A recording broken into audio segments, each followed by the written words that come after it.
Merci Madame Buffet. La parole est à Monsieur Philippe Doucet pour le groupe SRC pour 10 minutes.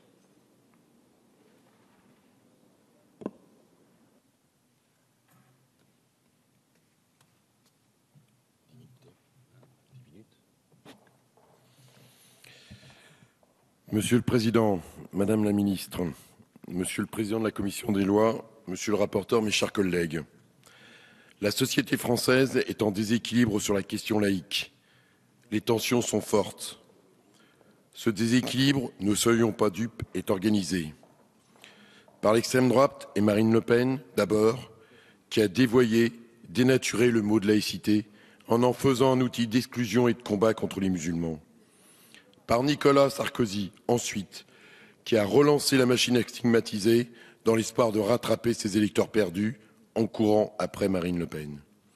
Résultat, nous avons des débats dans notre pays touchant à la pratique de la laïcité qui hier pouvaient se tenir sereinement et qui sont aujourd'hui électriques. On peut le comprendre aisément dès lors que certains de nos concitoyens se sentent menacés dans ce qu'ils ont de plus intime, leur croyance, leur foi. Mais le déséquilibre va au-delà des provocations de l'extrême droite et de la perte de repères républicains de l'UMP. Il vient, je le crois profondément, du fil rompu avec l'un des piliers de la République, avec qui fait le fondement de la laïcité française, la loi de 1905 de séparation des églises et de l'État, cette grande charte de paix publique. Je suis convaincu que le principal problème auquel nous sommes confrontés aujourd'hui n'est pas l'obsolescence de cette loi, mais l'ignorance grandissante de ses principes dans la société française contemporaine. Notre compréhension collective de la loi de 1905 s'est affaiblie par le travail du temps d'abord. C'est loin 1905 pour les élèves de nos collèges et de nos lycées. C'est loin pour leurs professeurs. C'est loin pour les responsables des associations cultuelles comme pour les élus de la République. Nous avons par ailleurs peut-être eu le tort de considérer cette loi comme un acquis, alors que nous aurions dû continuer à la porter comme une méthode de construction permanente de notre pacte républicain.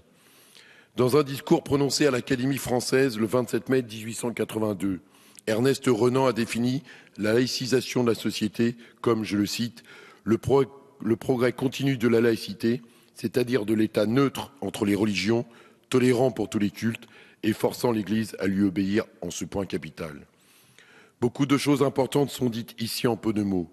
La laïcisation de la société est un progrès continu, nous dit Renan, et non pas un processus qui se serait arrêté au lendemain du vote de la loi de 1905, ou après avoir interdit le foulard à l'école, pas plus encore après que notre Assemblée ait terminé l'examen de la présente proposition de loi. Assurer la laïcité dans la société est au contraire un défi permanent. Car si la République est laïque, comme le proclame notre Constitution, la société, elle, évolue, elle change. Rien n'aurait su garantir que le fonctionnement des religions et les revendications des croyants ou des non-croyants allaient rester figées dans l'état où elles étaient en 1905. Évidemment, le fait religieux a changé de nature en un siècle.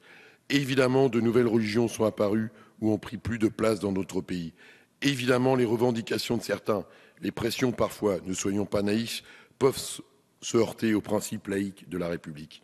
Mais face à ces mouvements, la République a un devoir impérieux, celui de garder son sang-froid. C'était déjà le mot d'ordre d'Aristide Briand en 1907 dans cet hémicycle, dans des circonstances autrement plus dramatiques que nos débats actuels, quand, au lendemain du premier mort survenu lors d'un inventaire des biens de l'Église catholique, Aristide Briand déclarait « Malgré tous ces excès, nous saurons conserver notre sang-froid. La loi restera ce qu'elle est. Elle sera exécutée avec prudence, mais sans faiblesse, avec circonspection, mais sans défaillance. » Mes chers collègues, à notre tour, gardons notre sang-froid. Ne cherchons pas à réécrire la loi de 1905 à chaque fois que le journal télévisé ouvre son 20 heures sur une affaire de jupe. Ne cherchons pas à envenimer le débat en stigmatisant, en divisant, en humiliant. Rappelons au contraire à nos concitoyens que défendre la laïcité, c'est défendre la République. Et c'est aussi, comme l'expliquait Jaurès en août 1904 dans les colonnes de l'Humanité, défendre la démocratie. Je le cite. Si la démocratie fonde, en dehors de tout système religieux, toutes ses institutions, tout son droit politique et social, si elle ne s'appuie que sur l'égale dignité des personnes humaines appelées aux mêmes droits et invitées à un respect réciproque, j'ai bien le droit de dire qu'elle est foncièrement laïque. Laïque dans son essence comme dans ses formes, dans son principe comme dans ses institutions et dans sa morale comme dans son économie. Ou plutôt, j'ai le droit de répéter que démocratie et laïcité sont identiques. Mes chers collègues, Si nous voulons réellement apaiser la société française face aux tensions qui la traversent, nous devons avant tout lutter contre l'ignorance et entamer un travail de pédagogie. Il ne s'agit pas de donner des cours de droit, mais nous devons rappeler dans le débat public les principes qui sont au cœur de la loi de 1905. Vous me permettrez de le faire ici brièvement, car je sais que la discussion de ce jour est suivie avec beaucoup d'attention par de nombreux observateurs, et c'est à eux que je veux m'adresser. La laïcité française repose au fond sur les 2 premiers articles de la loi de 1905. Que disent-ils? À l'article 1, on lit la chose suivante. La République assure la liberté de conscience. Elle garantit le libre exercice des cultes sous les seules restrictions édictées dans l'intérêt public.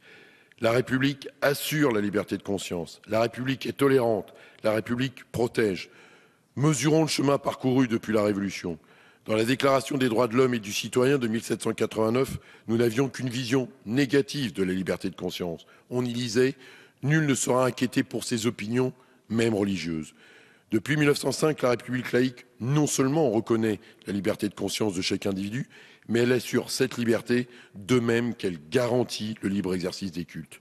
La République assure, la République garantit, la République protège les non-croyants. Tous les croyants à égalité autant qu'elle protège les non-croyants. C'est ce message qu'il faut marteler à nos concitoyens qui s'inquiètent d'une laïcité trop souvent ressentie comme une nouvelle religion d'État dirigée contre les croyants.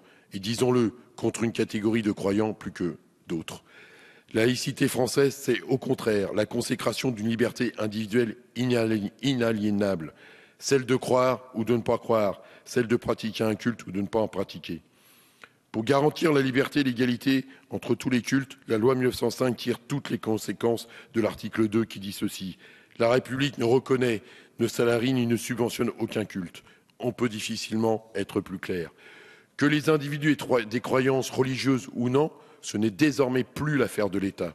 Par conséquent, toutes les religions sont sur un pied d'égalité. Il n'y a plus en France une religion officielle subventionnée par l'État et des religions minoritaires qui ne toucheraient pas un centime. La République ne reconnaît aucun culte, c'est-à-dire pas plus un que les autres. Je veux ici insister sur un point qui me semble fondamental pour faire le lien entre ces 2 principes fondateurs de notre laïcité et la situation de déséquilibre à laquelle nous sommes confrontés. La République ne reconnaît aucun culte. Cela ne veut pas dire, cela n'a jamais voulu dire, dans l'esprit de nos illustres prédécesseurs, que la République méconnaissait l'existence des cultes. Cette lecture inexacte de la loi de 1905 est, à mon avis, trop présente dans le débat public et participe largement de l'incompréhension générale. Au prétexte que l'État n'intervient pas dans le fonctionnement des cultes, nous ne pouvons pas faire comme si les cultes et les croyants n'existaient pas, comme si les problèmes que peuvent rencontrer les cultes et les croyants n'étaient pas là, qui ne se posaient pas quotidiennement aux maires, dans nos communes, dans les services publics, dans l'entreprise. Cette position n'est pas tenable. Elle est une hypocrisie qui nous empêche d'avancer. C'est d'ailleurs le sens des propos tenus par le Premier ministre Manuel Valls à l'Université de Strasbourg le 3 mars 2015, lorsqu'il a annoncé une réforme de la formation des imams de France. La laïcité, a déclaré le Premier ministre, n'est pas un obstacle, c'est une méthode. La laïcité, ce sont des droits et des devoirs. Mais ce n'est pas un dogme qui interdit à un gouvernement de répondre à des inquiétudes, de relever des défis. Vous l'aurez compris, je partage cette position. Je considère que si dans la société française, il apparaît que le libre exercice des cultes n'est pas garanti, alors c'est la République qui ne tient pas sa promesse. C'est l'article 1 de la loi 1905 qui n'est pas respecté. À l'inverse, s'il apparaît que des actions ou des revendications de croyants ou d'organisations cultuelles sont manifestement contraires aux principes de la loi 1905, notamment lorsqu'elles contribuent à déstabiliser la concorde et l'ordre public, la République doit là aussi prendre ses responsabilités. Notre présence dans l'hémicycle illustre d'ailleurs parfaitement. Si le politique détourne le regard et considère au nom d'une vision erronée de la laïcité que tout ce qui concerne les cultes ne le concerne pas, alors c'est vers le juge que les revendications se portent. Or, il me semble qu'en la matière, les épisodes successifs de la procédure Baby-Loup ont montré que nos magistrats se trouvaient bien embarrassés à dire le droit. La République n'y a rien gagné, c'est aux législateurs d'y remédier. Nous voici donc face à une proposition de loi de notre collègue Alain Tourret, l'éminent rapporteur, qui vise à étendre l'obligation de neutralité à des structures privées accueillant des mineurs de moins de 6 ans et à assurer le respect du principe de laïcité. Je veux tout d'abord saluer le travail de notre rapporteur. Nous savons tous ici l'attachement fondamental qui est celui des radicaux vis-à-vis de la question laïque. Sur ce sujet délicat, partant d'une proposition de loi initiale qui comportait plusieurs difficultés, notamment des risques d'inconstitutionnalité, notre collègue Alain Touré a su faire preuve, à l'image de l'ensemble du groupe RDP dont je salue le président Roger Gérard Schwarzenberg, a donc su faire preuve de la hauteur de vue nécessaire pour aboutir à une solution de consensus. Nous ne pouvons que l'en remercier et avec lui les collaborateurs des groupes RDP et SRC qui ont contribué à cette issue favorable. En rappelant à l'article 1, dans la rédaction dont nous débattrons dans quelques instants, l'obligation de neutralité religieuse pour les structures publiques d'accueil de petite enfance, la proposition de loi participe de ce travail de pédagogie nécessaire à la compréhension par tous de la laïcité. En inscrivant dans la loi, pour les structures privées, la jurisprudence issue de la Cour de cassation dans l'affaire Babilou, la proposition de loi permettra, je l'espère, d'enrayer un phénomène de judiciarisation excessif qui ne doit pas devenir le mode de régulation des situations où la pratique de laïcité peut être conflictuelle. Nous allons, je le crois, dans la direction d'une clarification attendue par tous. Pour toutes ces raisons, chers collègues, le groupe socialiste votera ce texte. Je vous remercie. Merci, monsieur.